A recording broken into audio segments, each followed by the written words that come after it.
Yeah, Matt. Following you throughout your career, you've always been, in my opinion, one of the most exciting performers that ever stepped in the WWE ring. The innovation that you and Jeff did as a tag team, first ever tag team ladder match, first ever tables match with the Dudleys, the TLC matches. What is your proudest moment or match in your career? That's hard. I get asked that a lot, and it's really hard to rate one above the other. I mean, obviously a huge match for both Jeff and I. Our dream as a kid was to one day be the WWE Tag Team Champions, and we did that when we first won the titles against the Acolytes.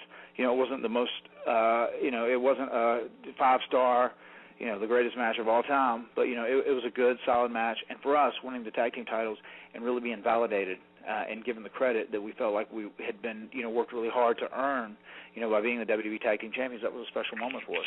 Obviously, the tag team ladder match against Edge and Christian, that's what took us from being WWE wrestlers to WWE superstars. The table match, like I said, we really made history with that deal. The TLC match, there was a match that myself and Jeff had against Stone Cold and Steve Austin, and we got to work a little program with them. That was a real fun stretch. My whole program with Edge was really fun, and I really enjoyed it as well, even though it was tough at sometimes. And the match we had, the street fight, I thought was a great match. The match in the cage where I beat him with the leg drop off the top is definitely one of my favorite matches. The feud with MVP and that whole story was, the majority of it was mine and MVP's idea, so I really enjoyed that. That stands out in my career. The whole Matt Hardy version 1, Sensei of Mattitude, was my idea, so that was also a fun point in my career. Matt Fax, the whole thing that came with Matt Hardy v1. And then later on, just getting to work against Jeff, although we weren't both huge fans of everything we did in our story and the whole storyline that was constructed for it, for myself and Jeff to wrestle one-on-one at WrestleMania 25 and be one of the featured matches, two little kids from a little podunk town in North Carolina that had a population of 210 people when we were born, that was pretty special. So there's a lot of great moments I had throughout my WWE career. It's really hard to hold one more special above all the others. Yeah, man, you just mentioned what happened with Edge and Lita, and from an outsider's point of view, it was one of the most intense and hottest angles that fans have ever seen. We were all captivated. It was surreal. It didn't exactly propel you, or WWE didn't propel you to new heights like many thought you would when you actually returned.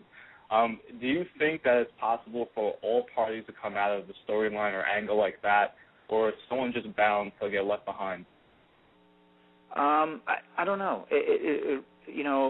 One of the special things about professional wrestling, or one of the unique things about it, is that because it is entertainment and is, parts of it are choreographed, obviously, to a degree, the people in charge who have the pencils control what happens. So I think if they really work hard enough and they're creative enough, everybody can come ahead. But sometimes maybe if they make a decision that one person is going to go a little bit further ahead than the other person, they can do that as well. So it's one of the blessings that come with the business, and it's also one of the curses. So it is what it is. But regardless of what people say, think, or do, I mean, when I came back, that was a big deal for me, and I went on to work with WWE for several more years, and I made an incredible amount of money, and I was able to make a nice life for myself because of working after that. So there's nothing I regret about it. Matt, switching gears a little bit, you spent some time in TNA, and obviously your time there didn't end the way that you probably would have wanted it to, but I was wondering what your feelings are on the promotion as a whole. And, your brother's still working in the promotion, so how do you think that they utilize his talents? So do they do it effectively? Could they do better? What are your overall thoughts there? I think TNA has an amazing potential. I think their talent is really, really incredible. They have a lot of great guys. They're still trying to find their niche, I think. I think one of the biggest issues with TNA is that, they have too many chefs in the kitchen. You need one person at the end of the day that either says yes or no, and then everybody all the way down follows that command. And with TNA, I think that's an issue because you have 4 or 5 different people that kind of have the power to control decisions and kind of change things around. And if you're not careful, that will cause a rippling effect throughout the company of causing other stuff to, not keep its consistency or, not, change things. And that's when loopholes happen in storylines and stuff like that. But TNA, I wish nothing but the best for them. As far as how they're utilizing Jeff, they've done really good at times. Right now, I don't think they're utilizing him as much as they should, considering Jeff is a major star. No ifs, ands, or buts about it. And regardless of if they think he's in his long-term future or if he's going to be there for a long time right now, I still think he's one of the guys that should utilize him to his maximum potential as long as he's there, because I think it's going to benefit them in the long run.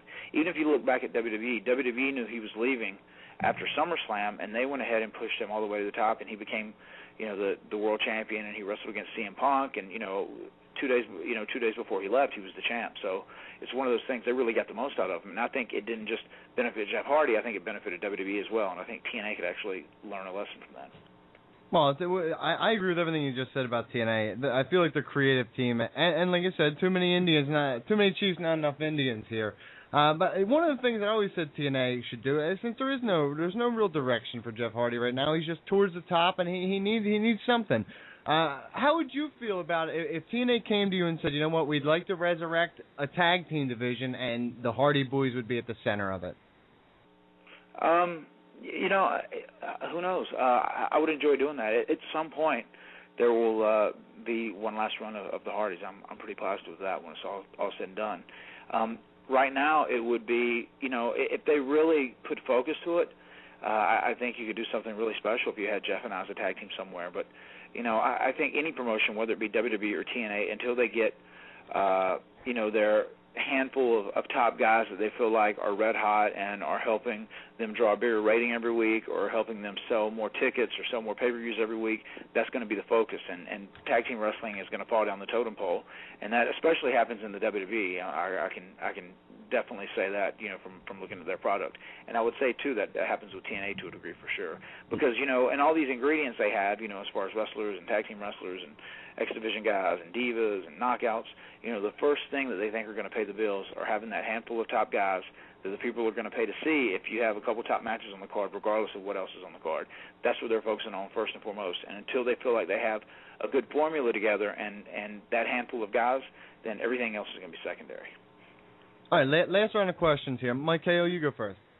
I'm just curious if you could talk a little bit about how it's been. You obviously started off and you rose to such great heights with your brother, and then you went out and you both became very successful singles guys. But how was that separation? How has it been sort of, while on one hand you want to embrace the past you had together, on the other hand you want to stand out as your own performer by yourself. What's that transition like, and do you still kind of struggle with keeping your own identity while still wanting to be linked to that amazing tag team? No, that's a good question. It's a very fair question as well. No, I don't think there's a struggle with it. I think it was hard for a long time for both of us to break out and be singles guys, and more for me, because Jeff just stands out because he does have such great charisma, and Jeff does such amazing things. Like when you look at the Swanton, the Whisper in the Wind, Jeff's just a very special, gifted performer. There's no one else like him. He's truly named the Charismatic Enigma for a special reason. And I just think over time, I'm more of a hard worker. I'm more of a fundamentally sound guy. And I think people started kind of attaching and figuring that out as time went on, because Team Extreme, that whole image that we were given, that whole persona was more of Jeff's personification. And when we split off, for me, it was like a re-education process of all the fans to get them to really understand what Matt Hardy really is, what makes Matt Hardy tick, what is Matt Hardy's strengths. And now I think, especially once, you go through a bunch of trials and tribulations in life, you really can look in the mirror and know exactly who you are. And I feel like I'm a smarter in-ring wrestler or competitor now than I've ever been. And, it's a shame. It's kind of a cruel business because, you don't learn how to be a great in-ring guy until, like, your body takes a lot of damage and you really get beat up. But it's one of those things. I feel very confident in both of our single identities. We're both happy to go back to a tag team. I think for us it's kind of hard to look at, there's so few other tag teams that have been built so great. The Dudleys would be one, Edge and Christian, if they could ever come back together, that would really stand up. It's like as a tag team, we're so far above everyone else. We could help elevate people, I think, to a degree, which would be very cool. But I know both of us, too, are still real, happy at the same time developing our own single personas. But, I mean, both of us aren't too full of ourselves, or, neither one of us are too arrogant to want to just go back and tag team, because to us, that's where it started. Our dreams started together, and we love going back to that whenever we can. Yeah, Matt, coming up, you weren't just a wrestler, but you also started Omega Wrestling. Is starting the promotion something that you would be interested or considered in the future? It's a possibility. It's definitely something I've thought about, and I've had a lot of people approach me about it. But, right now I'm staying so busy. Like all the way through October, I don't have, any open dates with the exception of here and there cancellations or changes to to certain shows. And it's like, while I'm doing this right now and I'm having a blast, it's laid back. Like I said, there's no pressure, and I'm just enjoying life. So I'm going to do that as long as I can for right now. As far as doing something like, opening up a promotion, it's very stressful. If you talk to anyone who has, been behind the scenes of a big promotion, it's a lot of stress, it's a lot of pressure, and it's nice for me personally to take a break from that after having it for so many years of my life. So down the road, it might be something I want to do just because I am very passionate about it, but right now I'm just enjoying having a very stress-free life. Matt, one of the bigger stories in wrestling right now is WWE's pending 1,000th episode, their milestone episode in a couple weeks. And I was just wondering, since you've been such a big part of the show over the years, obviously, I was curious as to whether WWE has reached out to you maybe about making an appearance, and, if not, if they do, would that be something that you're open to? Once again, there's people from WWE I have spoken to, but that's pretty much where I'm going to leave it there. I'm just going to say never about anything. Awesome. You know what, Matt? This was a great interview, brother. Why don't you tell everybody where they can find you this weekend and where they can find you on the Internet and all your websites and stuff? You got it. Both this weekend, Friday night, June 29th, I will be in Corona, New York, performing with Extreme Rising. I'll be wrestling Jerry Lynn for the first time ever. Two of the guys I think that have been underrated throughout the majority of their careers, not to sound arrogant, but I think I can fit in that category as well. And myself and Jerry Lynn, we're going to go crazy, and we're going to tear the house down that Friday. Saturday night, I'll be in Philadelphia. We're going to be there at the National Guard Armory, where they were for the first event back at the end of April. And my match hasn't been announced, but it's going to be something very special going on there as well. And several of the old ECW guys are going to be in there. Several of the new, young, talented guys that, fit that extreme mold are going to be there. Plus, there's going to be new divas. Reby Sky is going to be there as well doing her thing. They have labeled her and coined her as one of the new queens of extreme. So it's going to be interesting. It's going to be a lot of fun. And like I said, even if I was a fan, I would want to come there just to see how the smart, educated, old ECW fans are going to react to all the guys, when they're in the ring, because things are never going to go as someone would typically think with those guys, because they are so educated, and they definitely have a mind of their own, and they're going to do what they want to do. If you're trying to find me online or the Internet, the first place I would recommend going to is my website, which is brand new. It is MattHardyBrand.com.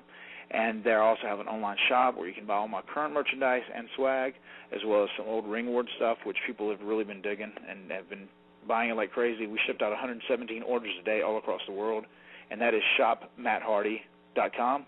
You can check me out on Twitter, twitter.com/MattHardyBrand. You can also check me out at YouTube, youtube.com/MattHardyBrand.